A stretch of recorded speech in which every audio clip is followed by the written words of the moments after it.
Hello guys, আসসালামু আলাইকুম। এই যে দেখেন, আজকে আমি প্রায় 11 পদের ভর্তা বানাইলাম।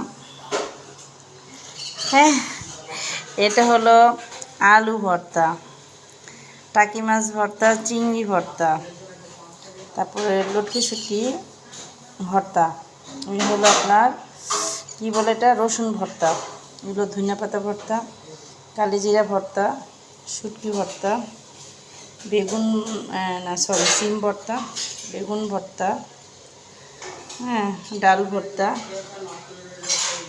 ধনিয়া পাতা ভর্তা, সব মিলে প্রায় 11 পদ হলো ভর্তার আইটেম।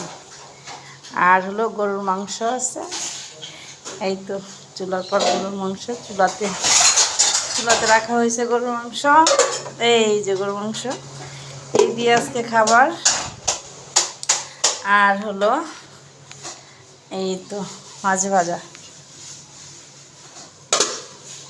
ওকে গাইজ, ভালো থাকবেন। আসসালামু আলাইকুম।